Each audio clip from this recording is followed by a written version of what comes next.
Hey guys, it's 681 Shadow, and welcome to another video on Genshin Impact. And today I am going to be talking about whether or not you should be summoning on the upcoming Keqing raid-up banner. Now, I'll give my TLDR before I go through each of the units, each of the characters like I normally do. But I think this banner is a skip for most reasons, honestly. I mean, if you're like a diehard Keqing fan, and you don't have her, no one's stopping you from pulling. And then also, if you don't have Bennett, because Bennett is featured on her banner, and if you're not near Pity as well, you know that could definitely be very good. And the reason that I say this is not really a banner you should summon on, it's pretty much a skip.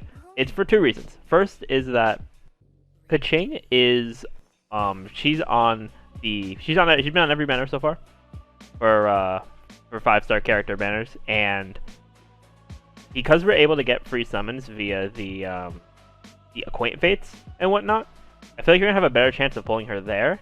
And even if you don't get her there, you always have that 50-50 chance whenever you're pulling for a character event wish. If you haven't already used the 50-50 chance and not gotten what you wanted, you could get Keqing there. That's how I pulled Keqing, and I will be actually showcasing my Keqing next week. So if you want to see that, be sure to subscribe to the channel so you can stay up to date with that. But yeah, I'm going to be going over now. Oh yeah, and also, no, secondly, the other reason, let me not get sidetracked, is because of just the two characters that are, that Keqing is in between, right? Because right now, Xiao is still out. At the time this video goes up, he'll be out for a few more days. So I think he's going to be, I think him, and then also now it's finally not a leak, so I can talk about it a little bit more. We'll have Hu Tao, because if you guys didn't know, I'll actually just show this off right now. But if you didn't know, you're probably living under a rock somehow. But if we go to the name cards, Hu Tao, as of 1.3, Hu Tao has a name card. So we are going to be getting Hu Tao in 1.3 after the Keqing banner. So that's definitely good to know. I'm not going to talk about what she does yet. I'm not going to talk about that until miHoYo officially puts that info out. But I feel like Hu Tao and Xiao are both very strong characters that are just going to be more valuable to summon for than Keqing, in my opinion. But I still love Keqing regardless, because I was able to get her through a character event wish, which was nice. But let's go over what she does, and we'll move on from her to the 3 stars. So for Keqing, she's pretty much a DPS. I haven't really seen Keqing being ran. I mean, I guess you can run her as like a sub DPS as well, but I haven't really seen her be ran as such. There's two different builds, or two different types of builds you can go with. You can go with a physical damage build, which is what I go with, or you can go with an electro-based build, which I'll talk more about builds and stuff in the Keqing showcase as well next week. In terms of her talents, normal attack is pretty standard, overall just normal attacks. Her elemental skill hurls a lightning stiletto that it shoots out, and then you have one of two things you can do with it. Oh, and also if you hold down the thing, you can aim where the stiletto shoots out. You can either do a charged attack, which will cause the stiletto to explode wherever it is, and it will explode in electro damage. But if she recasts her elemental skill, she will teleport to the stiletto, and it will unleash an electro slashing attack, and also convert all her attacks to electro for the time for a little bit. So yeah, that's her elemental skill, and then an elemental burst is basically just like it's basically just like a thunderclap. A bunch of electro damage blows, and then one final like stronger blow, which is pretty solid, pretty standard. It's definitely a pretty solid move, especially for building that like electro type of build, which can be good. Then for her passive talents, Thundering Penance, after recasting her elemental skill while lightning stiletto is present, she gets that electro infusion. That's what I was talking about before. So for those electro builds, that's going to be very useful. For the physical damage build, I don't do the recast because, yeah, I don't do the recast because it's just like, I don't need the Electro Infusion. That's actually going to hurt me when it helps me with the build I have. So I just do the, like if I'm using, if I'm trying to get Electro on the field, I'm just going to do a charge attack after putting out the Stiletto. Then the next one, Aristocratic Dignity. So when you cast her Elemental Burst, her crit rate is increased by 15% and her energy recharge is increased by 15% for 8 seconds. Which is pretty good, actually. So, like, even if you're not running that Electro, build, if you're running the physical damage build like I am, you could definitely make good use of this. You just pop that to not only get some invincibility frames, but also get that increase in stats, which could be really nice.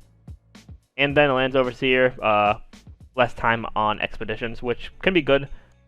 I have Chongyun, though, and I'm not going to put Keqing through that. So let's go to our Constellations now, which are which are not likely, I feel like, for most free-to-play players to get, unless A, you're just really lucky, or B, if you're just a whale, and you want to, like, C6 or Keqing or whatever. So C1 is that when recasting her elemental skill while the Stiletto is present, causes Keqing to deal 50% of her attack as an AoE electro damage at the start point and the end point of when she blinks and teleports to it. So that is pretty cool. Constellation 2, when her normal charge attacks hit opponents affected by Electro, there's a 50% chance of producing elemental particle. It can only happen once every 5 seconds, so that's still pretty good. C3 gets 3 levels on her elemental burst. C4, for 10 seconds after Keqing triggers an Electro-related elemental reaction, her attack is increased by 25%. So, if you're fighting something that has an element with it, or you're using like certain team comps, like if you have team comps for like Overload or Superconduct and stuff like that, if Keqing is the one to do the elemental reaction, she'll get that extra attack, which is going to be good for no matter what build, what type of Keqing build you're running. So this is definitely a pretty good constellation. C5 gets 3 levels in the elemental skill, and then C6, when initiating a normal attack, charge attack, elemental skill, or elemental burst, she gains a 6% electro damage bonus for 8 seconds, so this is going to be good for the electro builds. But effects triggered by normal attack, charge attack, elemental skills, or elemental bursts are considered independent entities. So what I'm thinking that means is that you can get this 6% electro damage bonus. Yeah, you can get this bonus 4 different times, which is kind of crazy. So it's definitely this is definitely a powerful constellation for those electro builds for sure. But yeah, that is the main unit Keqing. Now let's go on to her banner units, which she has I feel like she has a stronger banner than she should have, especially since I think it's the least summonable banner on for 1.3. At least so far, because Hu Tao's banner has not been announced by Mihoyo yet. But there are leaks and rumors as there are, but I'm not going to cover those. But let's start first off. Bannon. I've been starting to build this unit recently, and oh my lord, he is crazy. Yeah, so Bennett, just to give you that quick rundown, his elemental skill, depending on how you hold it, there will be certain strikes. There'll be a certain amount of strikes, which will be able to give him some more energy. And then the big thing that makes him crazy is his elemental burst. He performs a jumping attack that creates a pyro field, and if characters in the field are below 70% HP, they will be healed, and if they're above 70% HP, they will gain an attack bonus based on Bennett's base attack. So this field is going to be super good, and also imbues the characters within the AoE with the pyro effect. Then we have Rekindle, decreases the cooldown of his elemental skill by 20%, which would be nice, for getting that energy. Fear Not here, within the area, of the elemental burst, his elemental skill has 50% less cooldown, and he will not be launched by the effects of charge level 2. This isn't really used too terribly much in my experience, because when you're in that area, you're more so wanting to be in with your DPS and sub DPS type of characters, but I guess if you're running Bennett in that sort of way, I guess you can do something with it. And then lastly, he gets 25% reduction on expedition time, which is cool. Now Constellations here. So C1 is his most important constellation. Fantastic Voyage is attack increase, no longer has an HP restriction, and gets an additional 20% advanced base attack. So it's going to be, yeah. So no matter what, if you're in the field with a C1 Bennett, you will be getting that attack bonus no matter where your HP is, and you get extra attack on top of that. C2, when Bennett falls below 70% HP, he gets some extra energy recharge, which is really nice because you want to make sure you get that ult back up because you're going to be able to heal him right back up with that. C3. 3 more levels on his elemental skill, which can be cool. Not really anything too crazy though.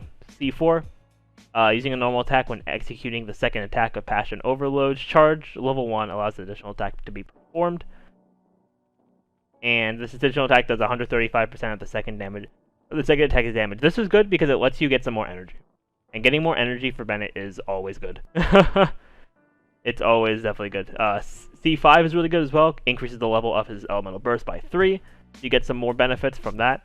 And then C6 is very controversial, and when I get here, I'm probably not gonna C6 him. Like I'm not gonna put the Fortuna, the Stella Fortuna or whatever it's called into Bennett because basically just converts everything in the elemental burst field into pyro, which is gonna take away from like the output of certain characters, unless you're running like a pyro comp because you get that pyro damage bonus. But like, yeah, this constellation is weird. It seems sometimes it feels more hurtful than helpful, but I mean it depends on your playstyle for that one. I personally probably won't be going for it, but there is that. Then next up, we have a character that I've talked about in most of the like character analysis videos I've done so far, Ning Guang. I'll keep it brief. Because you guys watch those videos already, right? I mean, if you haven't, be sure to go check them out on the channel. I'll probably put them in the video cards throughout the video, like some other analysis videos I've done and whatnot. But for Ning Guang, talent-wise, her normal attack, they're all geo damage. And when she hits a normal attack, she gets a Star Jade, which allows her to do more damage on her charge attacks, which is pretty nice. And her attacks also like lock on to opponents, so like it's kind of hard to miss unless you're really far away. Her Jade screen is a Geo construct. It drops down, deals AoE Geo damage, and it's able to block projectiles as well, which is super nice. And it scales based on her max HP. And only one Jade screen can exist at a time, which is understandable. Then Star Shatter, she's able to gather a bunch of Geo-infused gems and shoot them at opponents. And if the Jade screen is up when you cast Star Shatter, the Jade screen will shatter and could be converted into additional crystals for additional damage. So she is very good in that regard as a DPS or like sub DPS, however you want to run her. I am trying to beef up my Ning Guang right now to be able to do some massive damage. So yeah, we'll have to see how that goes once I get some better artifacts. Then backup plan. When Ning Guang has any Star Jades, her charge attack does not consume stamina, which is very nice. So you want to have that good like back and forth between normal and charge attacks. Strategic Reserve is actually really good for like Geo comps because a character that passes through the Jade screen will gain a 12% Geo damage bonus for 12 seconds. I paired this with Zhongli and it works amazingly. Even without Zhongli, if I'm just using Ning Guang, it also works really well. I'll walk through her Jade screen before using Star Shatter and getting the max damage I can get from that. And then lastly, for her like sort of map talent, she can display the location of nearby like common ores, like the Iron Ore, White Iron, Crystal Core, Crystal Ore, Magic Crystal Ore, and Star Silver, which is going to be nice if you're trying to go around and farm for those ores so you can see where they are on the map. In Constellation, she has some pretty solid early constellations. Like, I think her early constellations are probably better than her later constellations. So C1, when normal attack hits, it deals AoE damage, so just being able to do a bit more damage to people, like, around, to Hilichurls or whatever enemies around you, or around whatever you were trying to hit in the first place. C2, I think, is her best constellation. When Jade screen is shattered, its cooldown will reset, and that can occur once every 6 seconds. So with this constellation, you're able to put up your Jade screen, walk through it, use your elemental burst. Use your elemental burst, and and then immediately put down your Jade screen again, and then walk through it, and then you'll have that damage bonus still. You'll reset that damage bonus, and you'll be able to do some good damage overall. Like, like once you have your Ning Guang built, it does some crazy damage. C3 gives 3 more levels to your Elemental Burst, which is cool. C4 gives your allies some extra elemental res if you're nearby the Jade screen, which is cool. Not really too crazy though. C5 gives you 3 more levels in Jade screen, which could be helpful. And then C6, when Star Shatter is used, Ning Guang gains 7 Star Jades. So you want to immediately follow that up with you want to follow up your Star Shatter with that charge attack, and you'll be doing some massive damage with that C6. So yeah, Ning Guang definitely an amazing DPS. Overall, like, they put 2 amazing units on this banner, which is kind of crazy. But then there's always the unit that's lagging behind, is Barbara. I know there's been a whole controversy with Barbara for the English dub players. I personally play on the Japanese vocals, so I didn't really know about the changes to her voice until until I looked on YouTube and stuff like that. But I won't really comment on that too much. But Barbara, you can get her for free. I'm pretty sure. I think it's still a thing. So everyone already has her. Like, everyone should already have her. C0 at the very least. Basically, she's just a healer. People run her as DPS. I'm not sure why, but to me, at least, she's always just been a healer. So like, her normals are all Hydro. Her elemental skill allows her to put like a ring around her, basically, that allows the current character to heal, as well as if she hits the enemy with normal and charge attacks, that will heal the entire party. And her elemental burst does a like one-time sort of super heal that scales based on her max HP. So you probably want to build her like HP and stuff like that.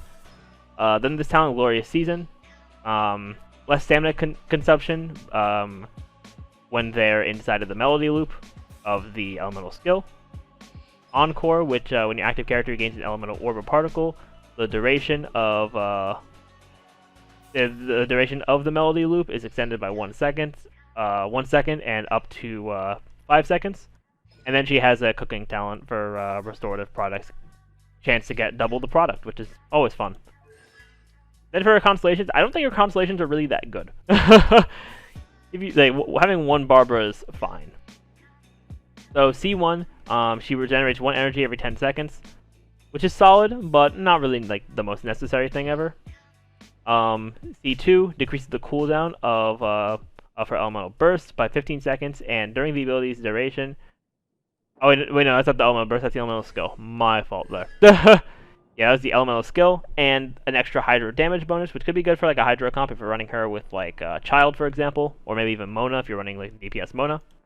C3 gives her elemental burst 3 more levels for some extra healing. C4, every opponent Barbara hits with her charge attack regenerates 1 energy for her, and a maximum of 5 energy can be regenerated with a single charge attack, which, you know, more ways to get energy and more ways to, you know, get healing from her, which is cool. C5 increases the level of her elemental skill by 3 for some extra healing and whatnot. And then, okay, this constellation is kind of crazy, but I feel like it's not going to be that useful, because I feel like once you get C6 Barbara, unless you're a whale, you're not really gonna, you know, you're probably not gonna be using her because you'll probably have Bennett by that point, because I think Bennett is just a better healer. But when Barbara is in the party but not on the field, and one of your own party members dies, you get an automatic revive, and the character gets fully restored to 100% HP, but the effect can only occur once every 15 minutes. Which, that sounds good, but it's not going to happen that often, really, if you're building everything correctly and whatnot. But yeah, that is the Keqing banner. I think it's not really worth for people to go too crazy on, unless they, you know, they really want Keqing, or they don't have Bennett, or they don't have C1 Bennett. I mean, Ning Guang can also be good, but I feel like Ning Guang will be on a better banner at some point in the future, as well as you're going to be able to choose Ning Guang as part of the Stand By Me event that is, it'll be out by the time this video goes up on YouTube. But yeah, that's what I think about the Keqing banner. I still love her as a unit, but her banner, not really, you know, the greatest greatest thing to summon on, especially with what we have right now and what's to come. But with that, guys, that's going to be the end of the video. Thank you all so much for watching. Be sure to leave a like, comment, subscribe to the channel, all that fun stuff, and I will see you all next time.